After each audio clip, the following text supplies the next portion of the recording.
What's going on, Lakers Nation? Welcome back to Lakers News Fan Report, your ultimate destination for everything purple and gold.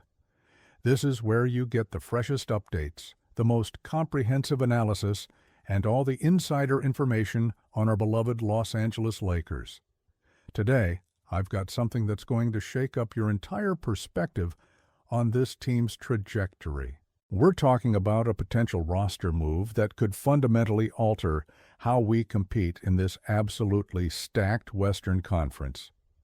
I need you to stay locked in for every single minute of this breakdown, because what I'm about to reveal has massive implications for our championship aspirations this season and beyond.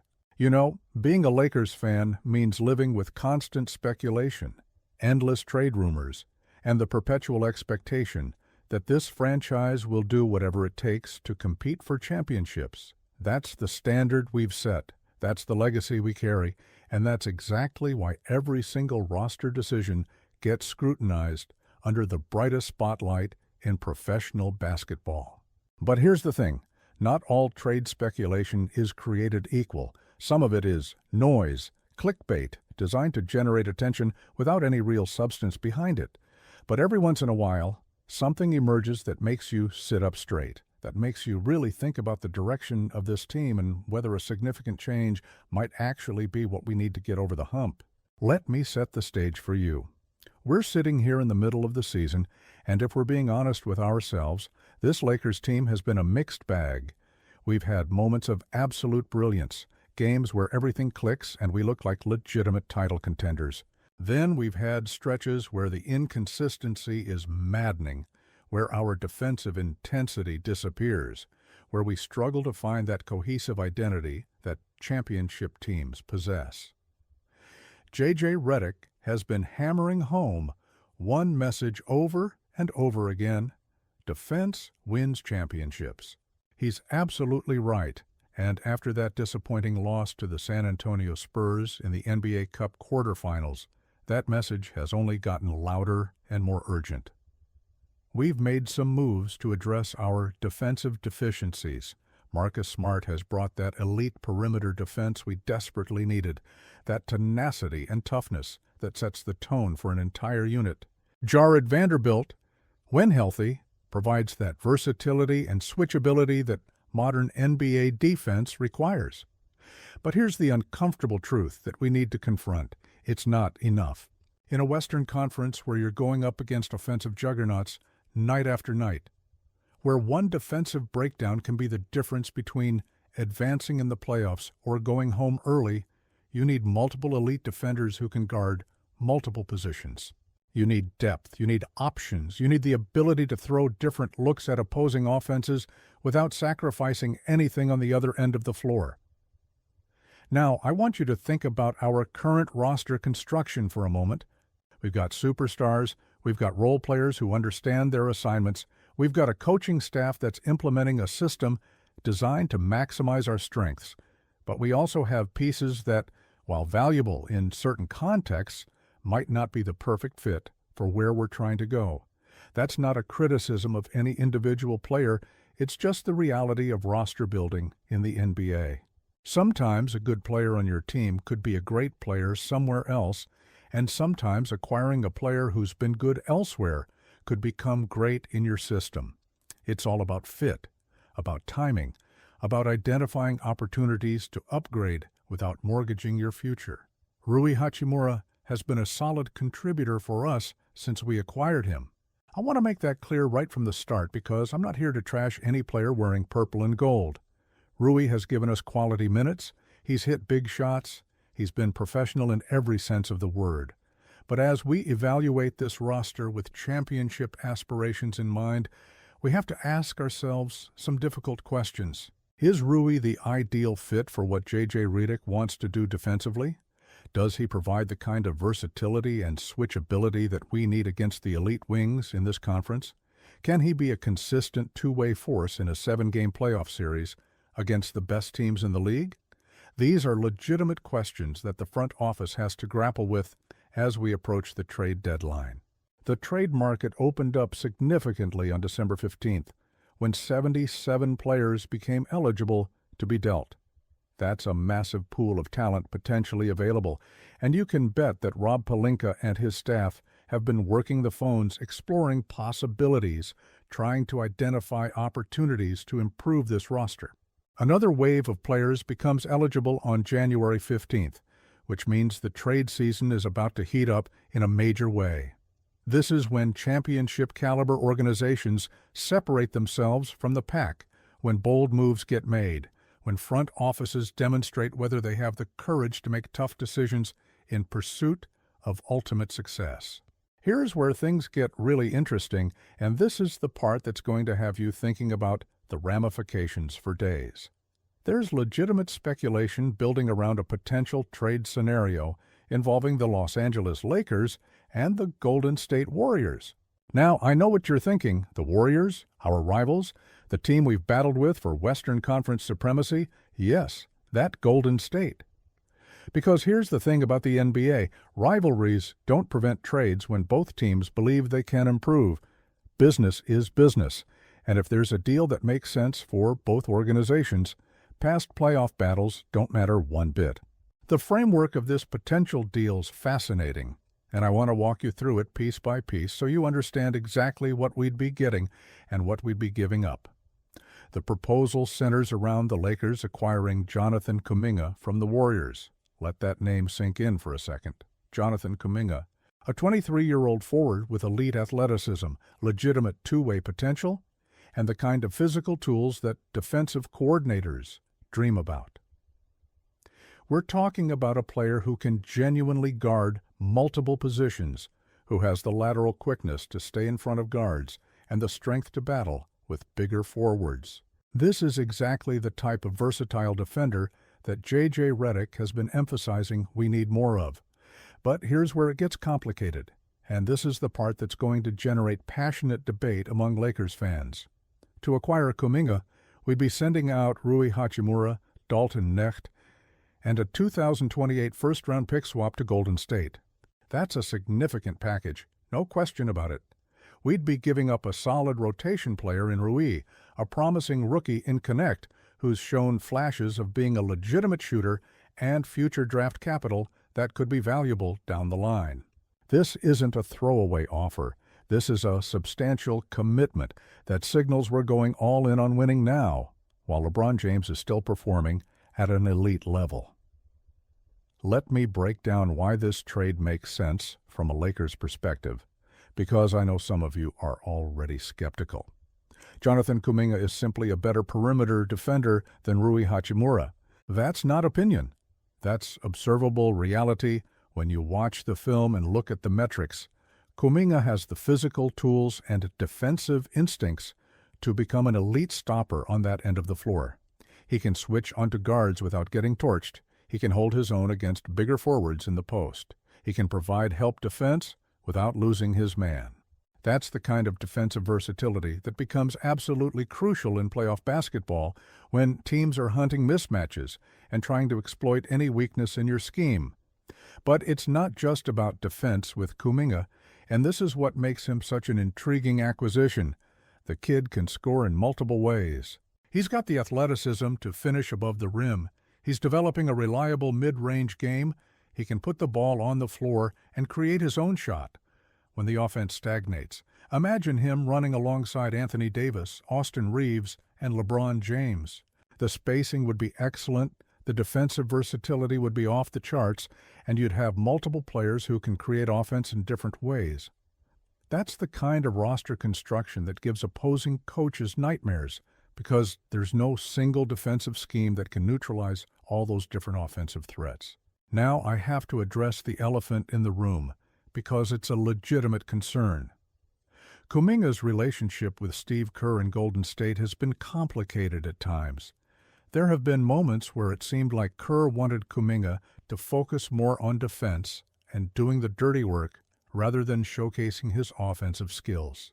That's led to some tension, some inconsistency in his role, and questions about whether Kuminga would embrace a potentially limited offensive role if that's what J.J. Redick asks of him. This is something the Lakers would need to address directly before pulling the trigger on any deal. You can't bring in a player who's going to be unhappy with his role or who isn't fully committed to the team-first mentality that championship organizations require. But here's my take on that concern. A change of scenery could be exactly what Kuminga needs to unlock his full potential.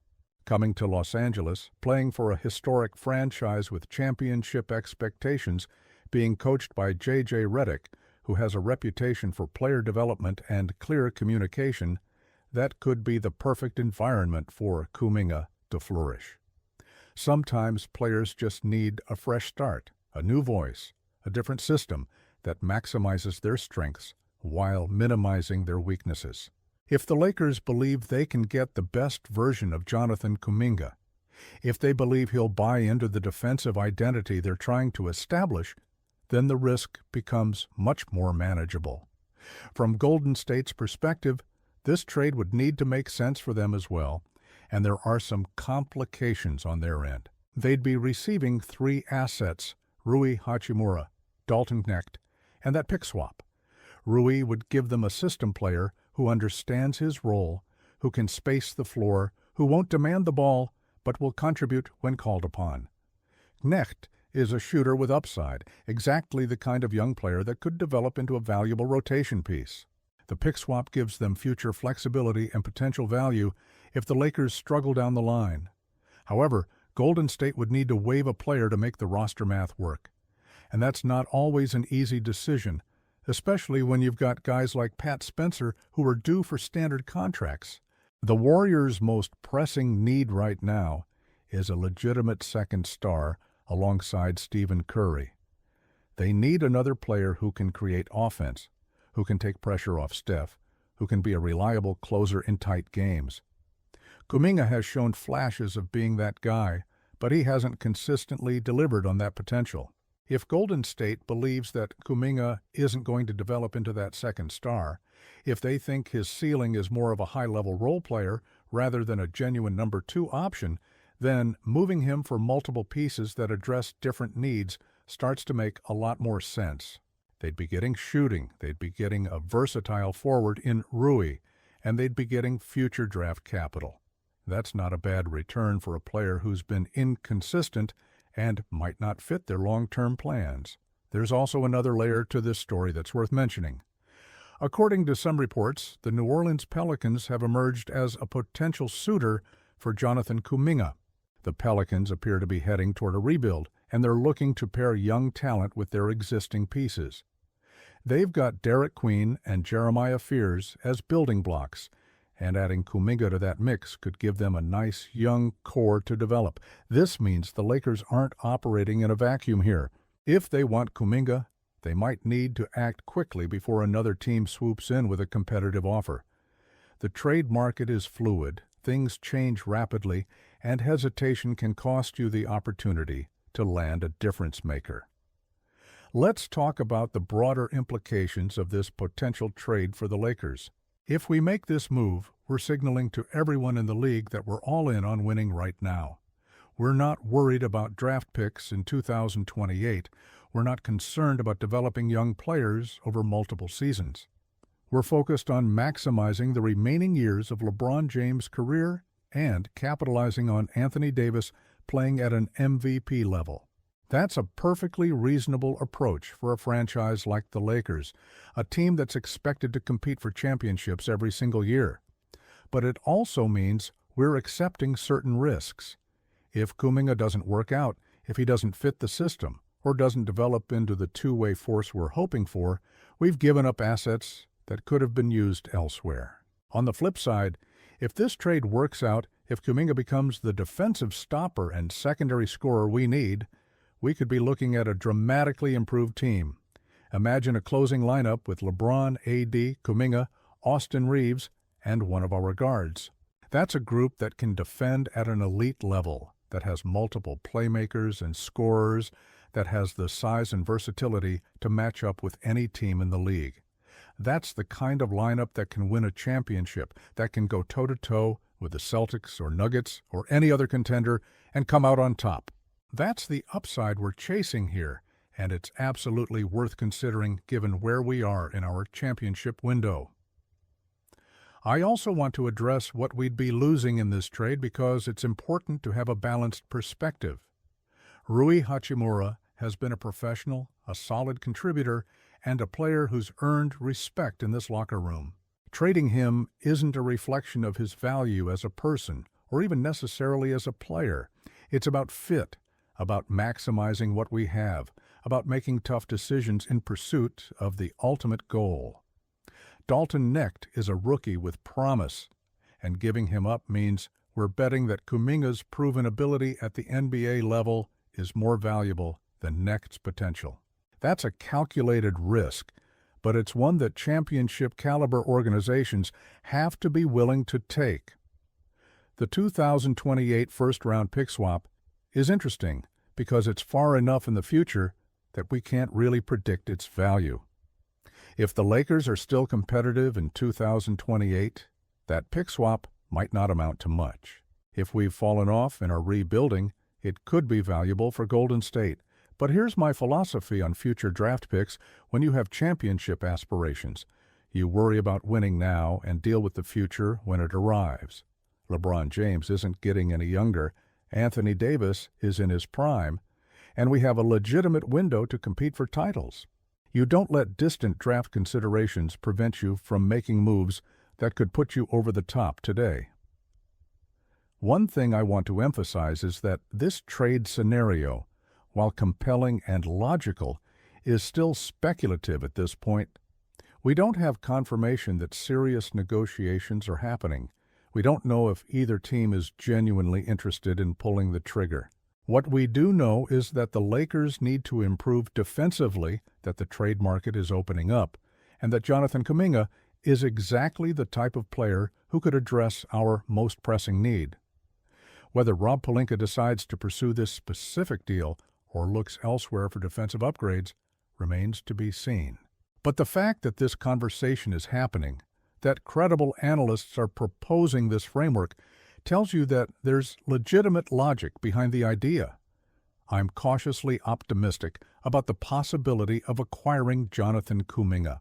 I think he has the tools to become an elite two-way player in the right situation, and I believe J.J. Redick's system could be exactly what he needs to reach that potential. The concerns about his willingness to embrace a defensive first role are valid, but they're also manageable if the coaching staff and front office do their due diligence before making the trade. This isn't a move you make on a whim. This is something you investigate thoroughly, where you have conversations with the player and his representation, where you make sure everyone is on the same page about expectations and roles. The bottom line is this: the Los Angeles Lakers need to get better defensively if they want to make a deep playoff run in this loaded Western Conference. If you're not already subscribed to Lakers News Fan Report, hit that subscribe button right now and turn on notifications so you never miss a single update. We're bringing you the most comprehensive Lakers coverage on the platform. From trade analysis to game breakdowns to insider information you won't find anywhere else. This is your community, your source for everything purple and gold. Share this video with your fellow Lakers fans. Let's get everyone talking about this potential blockbuster trade. I'll be back very soon with more news, more analysis, and more reasons to believe that this team can compete for banner number 18. Lakers Nation, let's go get it. Peace.